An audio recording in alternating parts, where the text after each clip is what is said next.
Christmas vlog in Tagaytay this 2025. It's been a while since the last time that I've done this and naisipan ko lang i-document itong family holiday staycation namin dito sa Tagaytay. So day 1 agad tayo, December 24, and we are starting agad the video here sa Airbnb unit na binook namin for 5 days. Sorry na agad kasi hindi ako nakapag-document nung papunta namin dito, check-in, and the grocery run kasi sobrang busy namin dahil magpapasko at magno-Noche Buena na. Another thing is nag-commute lang din kasi kami from PITX, so sobrang hassle talaga mag-vlog. Our parents came from Bicol and yung mga brothers ko naman is from Manila. We've been planning for this na for months. And yung goal talaga namin is makapag-travel once a year with the whole family. And you're seeing me right now prepping for our Noche Buena kasi we decided na dito na lang sa bahay kumain for Christmas Eve. You see, hindi naman sobrang dami yung iluluto namin and just enough for the 5 of us. Plus, yung mga pinag-grocery namin is enough for 5 days stay na din. Of course, we're going to eat out. Pero makakatipid talaga kami if some of the meals will be cooked here sa unit. Reason why, Airbnb ang binook namin kasi complete na yung mga kitchen utensils and appliances. And throughout the vlog, I'll be sharing the breakdown of expenses para naman may idea kayo if you're also planning to do this with your family. So habang ginagawa ko itong mango graham cake namin, I'm gonna start with showing you how much is our Airbnb for 5 days. We booked the Chic and Tagaytay at Airbnb for 10,163.65 pesos. That is for 5 packs. And isa to sa mga place na kinonsider namin dahil sa accessibility and malapit siya sa ilang mga tourist spots around Tagaytay. For our fare naman, so 5 packs din kami. So 113 siya per packs. And here's our Christmas dinner. We cooked spaghetti, pancit, mango graham cake, chicken a la king, coffee jelly, and tilapia. Tapos after ng Noche Buena, here comes our annual family exchange gifts. Actually, naging tradition na namin ito, giving gifts to each other. Pero usually kami lang siblings ang nagbibigay to each other and to our parents. Naging tradition na din namin to and I love capturing this kind of moments kasi natutuwa akong mag-look back every year for all the gifts that I've received from my siblings. So, to continue the breakdown of expenses, ito naman yung amount na grocery namin sa SM Hypermarket, malapit lang sa SMDC. Yung total namin is 2,605.28 and it includes the ingredients for Noche Buena and some essentials.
And that concludes our day 1.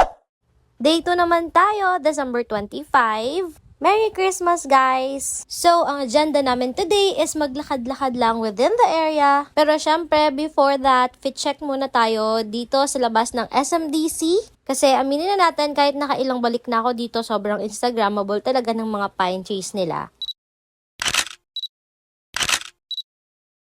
Kaka-explore nga namin dito sa area, nakarating kami dito sa Fora Mall. Tumingin-tingin lang naman kami around the area and dadaanan din namin yung Ayala Mall, Serene.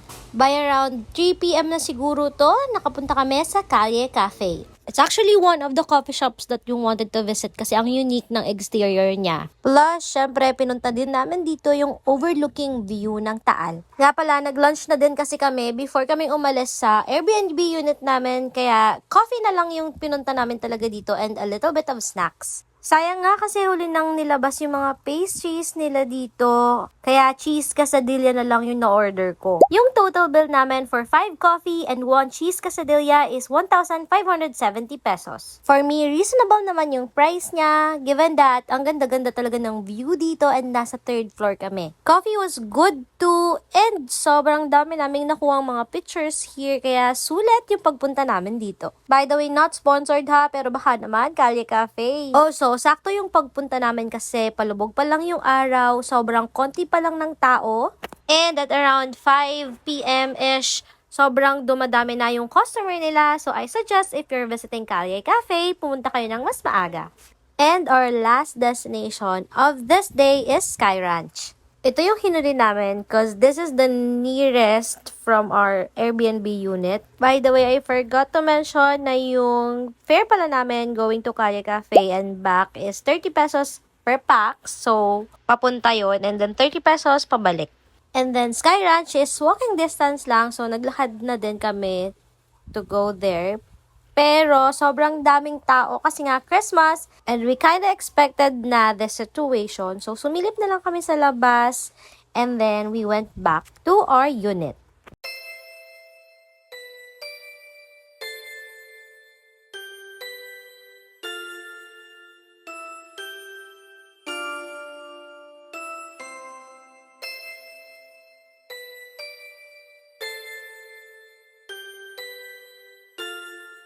And dahil sa unit nga kami magde-dinner, nag-take out kami ng bulalo worth 495 pesos. Nadaanan lang namin to. And so far, it's so good naman. And that's where our day 2 ends. Honestly, hindi kami nakapaglibot ng maayos kasi sobrang traffic. So ayun guys, see you sa day 3.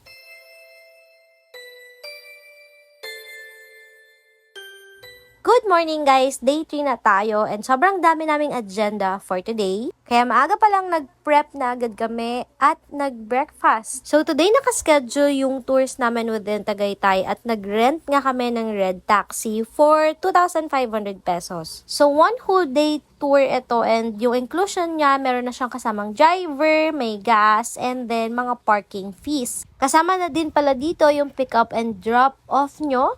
And sinundungan niya kami dun sa may SMDC sa may Airbnb namin. Medyo maaga nga ang alis namin kasi ito yung first destination namin, the People's Park in the Sky. We paid 50 pesos for the entrance fee per pax. And sakto nga lang yung punta namin kasi everything is covered in fog pa, kaya sobrang lamig talaga dito. Medyo challenging nga lang yung paakyat dun sa highest point niya and dun sa may grotto, pero hindi ka naman actually mapapagod kasi breathtaking naman yung view at hindi ka pagpapawisan kasi sobrang lamig ng hangin. Pag alis nga namin, nakala nga namin wala masyadong tao kasi hindi naman traffic, pero ang dami pa rin namamasyal dito. And reminder lang to bring your jacket pag pupunta kayo dito. Other than taking pictures and videos around the area at maglakad-lakad, marami din ditong mga souvenir shops, which pinuntahan din namin sa may looban. By the way, yung prices each ng mga pasalubongs and souvenirs na nabili namin as hindi ko na-include dito sa breakdown ng expenses. Pero madami kayong mabibili dito for as low as 20 pesos para sa mga wallets, 50 peso magnets, t-shirts, bags, and a lot more. By around 10 or 11 a.m., nag-clear out na din yung fog at mas makikita nyo yung view from above. And syempre, wag nyo papalampasin na umakyat dun sa may grotto. After namin maglibot, mag-take ng madaming pictures, bumaba na din kami kasi maglo-lunch na din. And here's a quick montage of all the pictures that we took.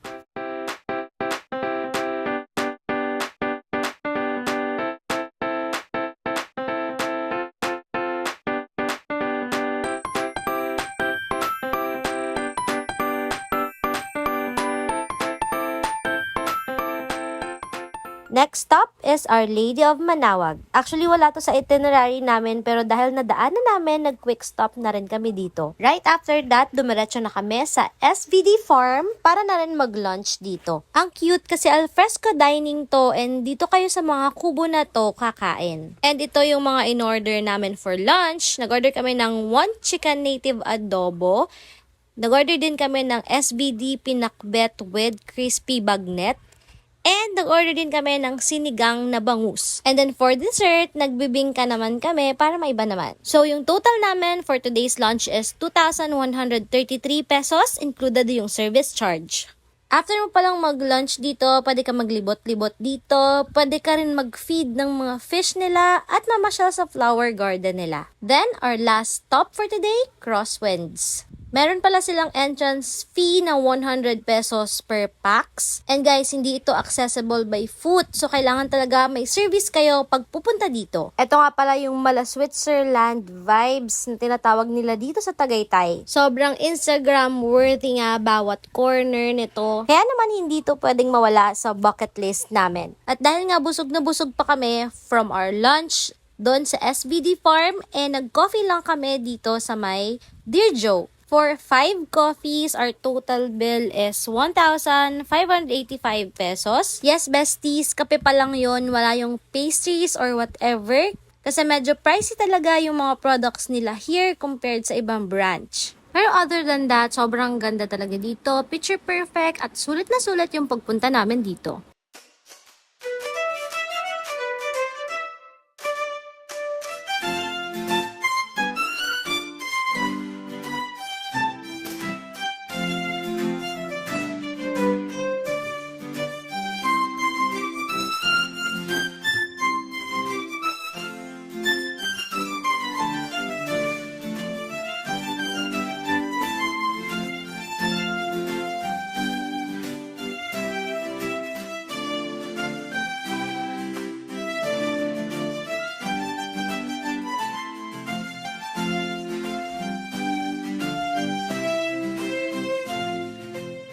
Day 4, and wala naman kaming masyadong ganap today. Pahinga lang kasi napagod kami on our tour yesterday. So overall, day 4 is a lazy and cozy day kung saan maaga pa rin kaming nagising, nag-breakfast. After nun, morning walks with mama at nakailang rounds nga din kami dito paikot sa SMDC. After nito, movie marathon lang and then chill sa unit. Pagtapos, nagluto at kumain kami ng lunch and then that's it.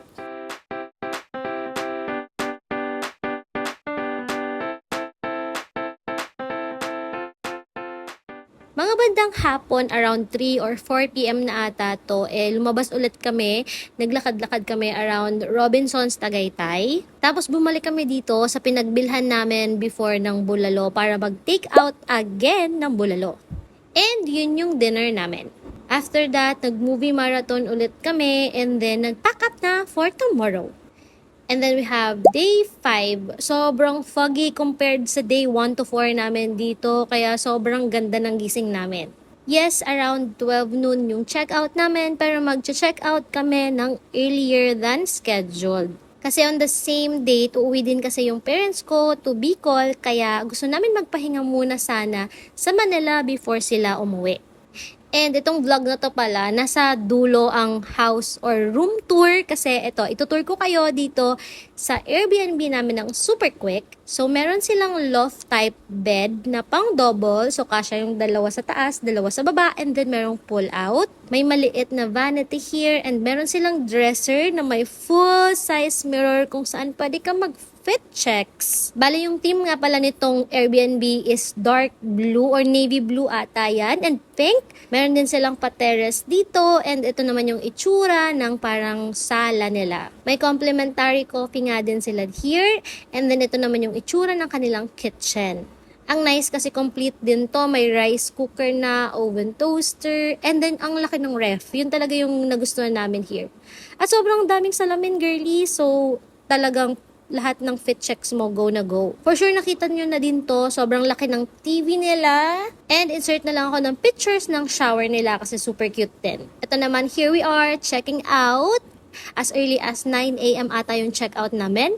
And ito kami sa may lobby, waiting for our sundo. So going home, nag-rent na lang din kami ng car worth 1,700 pesos na nakita lang namin sa Facebook. And door-to-door service na to. So hanggang sa place ko na yung baba nito. Overall, our stay here for 5 days at lalo na yung celebration namin ng Christmas in Tagaytay was so worth it. Nag-enjoy kami at lalong-lalo na ang parents namin, which is our main goal talaga. By this point, ilalagay ko na din dito yung naging total expenses namin for a family of 5. And ang pinakamasayang part, this time, hindi na si ate ang taya because this is a collaborative effort of us 3.